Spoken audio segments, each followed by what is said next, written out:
আসসালামু আলাইকুম রহমতুল্লাহি বারাকাতু। আমরা আমরা হ্যাঁ, আগে ভিডিওকে দিয়ে দিয়েছি। সবাই কেমন আছো? আশা করি সবাই ভালো আছো।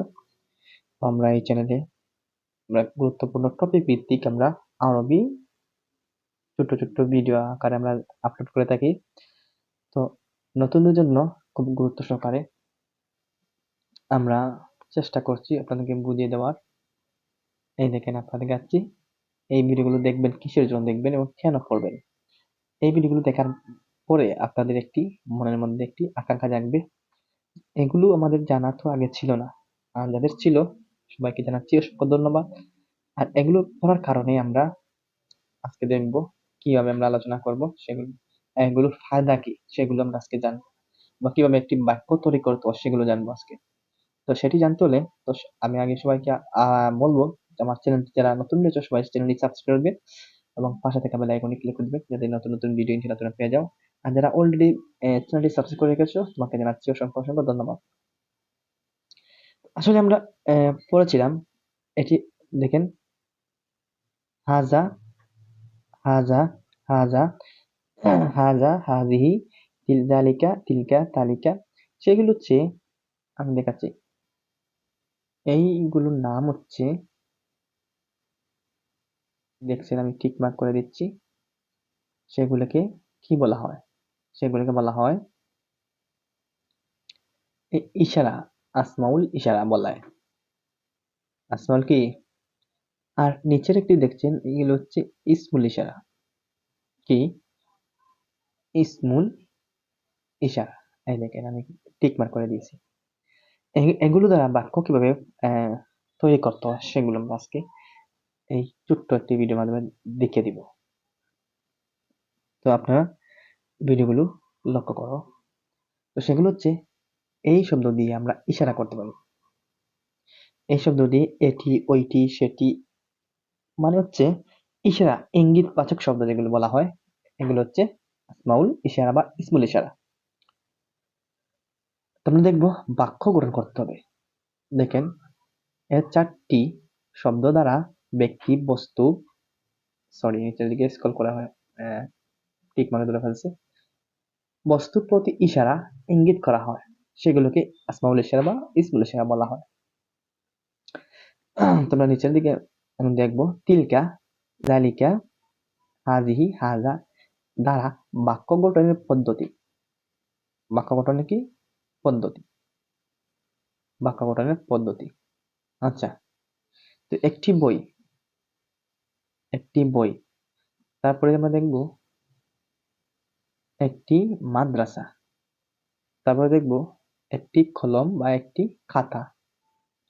তো সেগুলো আমরা নিচে আমরা এ জাতীয় বাক্য আরবি পদ্ধতি, যেমন হাজা, এই দেখেন, হাজা মাদ্রাসা, ইহা একটি কিতাব, বা হাজা কিতাবুন, একটি কিতাব ধরানো উচিত। হাজা মাদ্রাসা, একটি মাদ্রাসা, একটি কি ওই একটি মাদ্রাসা। এরপর তিলকা কুররাসা, আমি শুধু বাংলাটা আমি মার্ক করে ধরবো, আপনারা আরবিটা ধরে নিবেন, কারণ আরবি যখন মার্ক করি শব্দটি বোঝা যাচ্ছে না, ঝামেলা যেমন হচ্ছে। উহা একটি কলম, জালিকা কলাম, জালিকা কলাম, এই দেখেন আরবির মধ্যে এগুলো ক্লিক করলে সমস্যা দেখা দেয়। আচ্ছা, তখন কোন শব্দের শুরুতে এই শব্দগুলো থাকলে, হাজা হাজি জালিকা তিলকা ইত্যাদি যে কোনো একটি নিয়ে আসলেই এমন বাক্য গঠন হয়ে যাবে। যে কোনো একটি নাম, যে কোনো একটি কিতাব, যে কোনো একটি বস্তুর নাম, বা যে কোনো কিছু একটি স্থানের নামের ক্ষেত্রে যে আমরা প্রথমেই শুরুতেই যদি আমরা এই চারটি শব্দ আমরা তৈরি করে ফেলি, এই চারটি সবগুলো স্কিপ হয়ে যাচ্ছে। এই ইসমে ইশারা বা আসমাউল ইশারা যদি আমরা তৈরি করে ফেলি, সামনে আগে বসে রাখি, তাহলে আমাদের বাক্য তৈরি হয়ে যাবে। যেমন দেখেন এখানে হাজা কিতাবুন, একটি কিতাব, এরপর হচ্ছে হাজা কলামুন, হাজা কলামুন, উহা একটি কলম। এখন দেখেন এখানে আমরা হাজা মসজিদ, উহা এই একটি মসজিদ, হাজা সারিরুন একটি খাট, হাজা মাকতাবুন একটি পাঠাগার, এরপর হচ্ছে হাজা,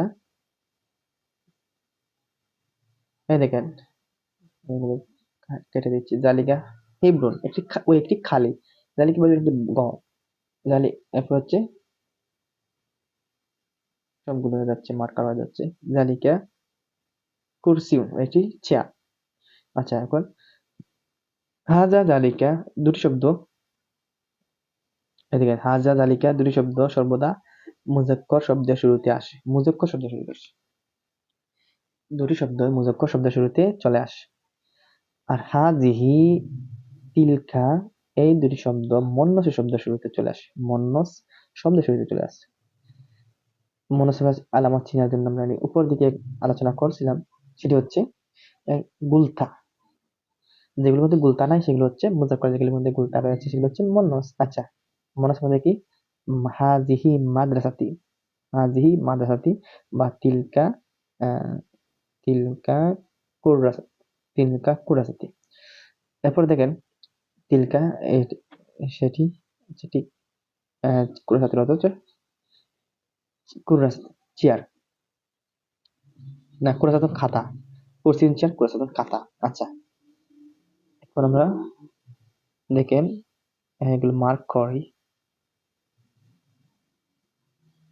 সরি এগুলো মার্ক করে দেখা যাচ্ছে না। হাজা আরিদাতুন একটি কি দরখাস্ত, হাজা গোলপাতন একটি কামরা, হাজা গোলপাতন একটি কামরা, তারপর হাজা আরিদাতুন একটি দরখাস্ত, হাজা শরফুন একটি কি, শরফুন আমরা উপর দিকে পড়ছিলাম, একটি বেলকনি, শরফুন হচ্ছে বেলকনি, হাজা সাব্রত একটি ব্ল্যাকবোর্ড, হাজা হাকিমাতের একটি ব্যাগ, তিলকা নাদিয়াতুন একটি জানালা, তিলকা নাদিয়াতুন একটি কি জানালা। এরপরে আমরা আরেকটি পেজ পড়ে ফেলি, পেজ পড়ব, সেটি হচ্ছে কি দেখি আগে এই পেজের মধ্যে কি রয়েছে। নিচের শব্দগুলোর মধ্যে শুরুতে ইসমে ইশারা এর অর্থ করো, যেমন কিতাব, কিতাব একটি কিতাব, আরিদাতুন একটি কি, আরিদা একটি দরখাস্ত, কালাম একটি কলম, তারপর হচ্ছে সাব্রত একটি ব্ল্যাকবোর্ড। আচ্ছা, তারপর হচ্ছে হিব্রুন একটি খালি, হাকিবাতুন একটি ব্যাগ, বাইতুন একটি ঘর, গুরফাতুন একটি কামরা, কুরসিউন একটি চেয়ার, মাকতাবুন একটি পাঠাগার, মাসজিদ একটি মসজিদ, নাজিবাতুন একটি সারিরুন খাট, মাদ্রাসাতুন মাদ্রাসা, মাকতাবাতুন মাকতাবুন কি লাইব্রেরি, শরফুন বেলকনি। আচ্ছা, উল্লেখিত নিয়ম অনুযায়ী একই 2-3 দিন থামরিন করো, থামরিন মানে এগুলিকে চর্চা করতে হবে। আচ্ছা, আমরা মা অর্থ কি শব্দ আমরা দেখি, মা শব্দটি কি, অর্থ কি, মা অর্থ কি, মা হচ্ছে প্রশ্নবোধক শব্দ, দেখেন মা একটি প্রশ্নবোধক শব্দ। আরবিতে এমন শব্দ সর্বদা বাক্যের শুরুতে চলে আসে, আরবিতে শব্দটি এমন প্রতিটি শব্দ আছে যে বাক্যের শুরুতে চলে আসে। আর এখন দেখবো আমরা মা বাক্য গঠনের পদ্ধতি, মা দ্বারা বাক্য গঠনের পদ্ধতি, উহা কি, ইহা কি, উহা কি, ইহা কি। আচ্ছা, একই জাতীয় শব্দ যদি বোঝায় আরবিতে করার পদ্ধতি কি,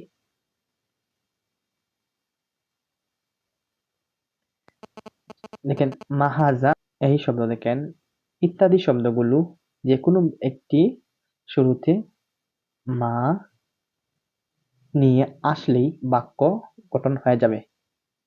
এখন আমরা বুঝতে পারছেন যেগুলো শুরুতে নিয়ে আসলেই বাক্য আমাদের হয়ে যাচ্ছে, দেখাচ্ছি আপনাদেরকে, স্ক্রল করে দেখাচ্ছি। আমরা আজকে এগুলো পড়ছি, আজকে আমরা 7 নম্বর পেজ 8 নম্বর পেজ পর্যন্ত পড়ে ফেলছি, আমরা আগামীকালকে থেকে আমরা 9 নম্বর পেজ থেকে আমরা পড়বো। আশা করছি আপনারা বুঝতে পারছেন। সবাই সুস্থ থাকুন, ভালো থাকুন। আসসালামু আলাইকুম।